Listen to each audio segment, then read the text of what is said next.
What up, family of Sport Dash Winnie Mary Lee? It is 9:05 a.m. in my city, Chicago. 83% on my phone.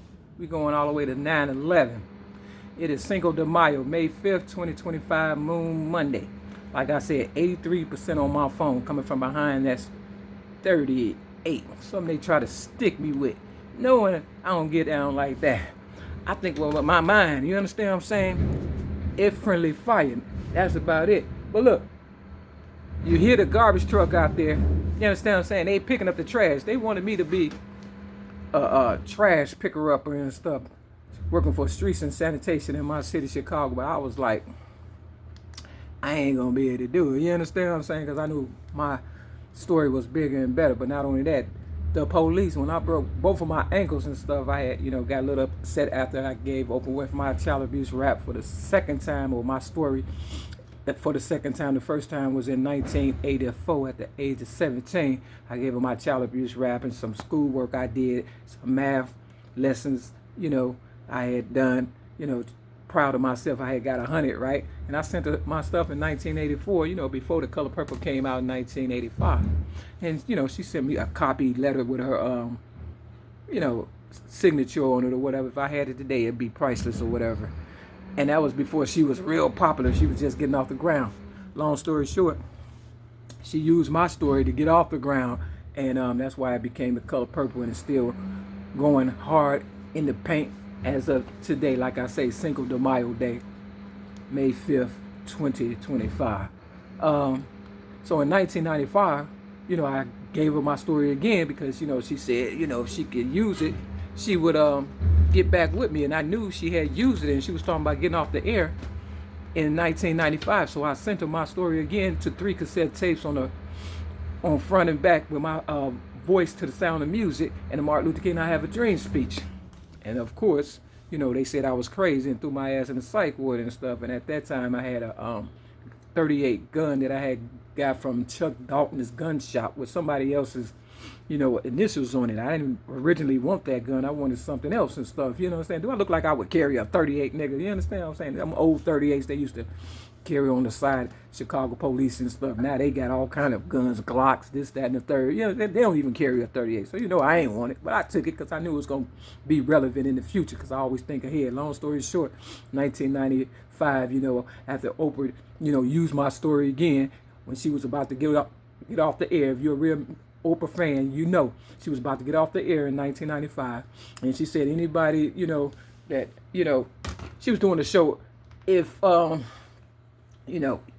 somebody that was good in your life or whatever, you understand what I'm saying, write in and woo out the bam, give me your story. So I said, it's you, Oprah, that, does a magnificent job. And in my city, Chicago, they downtown got a street called the Magnificent Mile, okay? Long story short, she used me up again, threw me in the psych ward, tried to make it seem like I was crazy.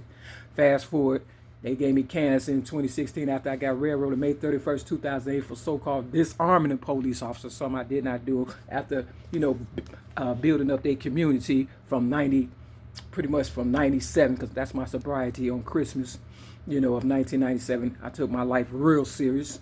And, May 31st of 2008, they railroaded me to bring in, Barack Obama and stuff, the so-called first black president, who ain't even African. He more Hispanic. And that's why I'm talking about Cinco de Mayo, because he's with the Hispanics, because the Hispanics think, they winning because niggas didn't stand up for me like I'm about to do for myself right now. You understand what I'm saying? Real talk, like I always been doing. All they had to do was stand up and grab their balls. Now, it ain't my fault that, I am a lady and people, don't like the way I look. I took after my father. I don't even know him. You understand what I'm saying? If I met him today, what could he tell me?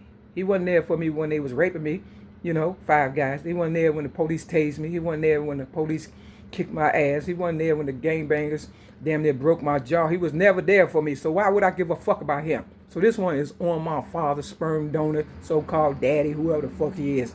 And the police that don't like it, I really don't give a fuck. So no, I would not be working for the streets and sanitation. Do you know they threw my ass, get back to the story, in a pile of trash because, once Oprah had threw me in a psych ward, and then I got out and I was walking around with 2 broken ankles because, this was before I got 2 broken ankles. But I broke my ankles and stuff before I went to AA because this white guy was laughing at me, and I didn't know how to use my mind. So I pushed him and stuff, and I seen the police and stuff, and I climbed over a bridge, and I let myself go, and I broke both of my ankles. The police picked me up. I thought they was gonna take me to the hospital.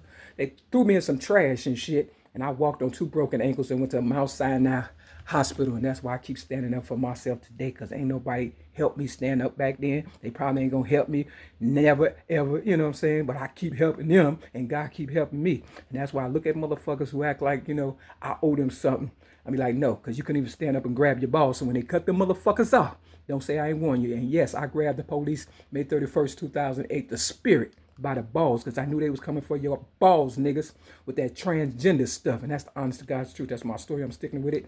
And you don't like it, I don't give a fuck. It's 9/11. Real talk. And this the balls that I'm grabbing. This the white balls, nigga. We coming for y'all this time. Peace.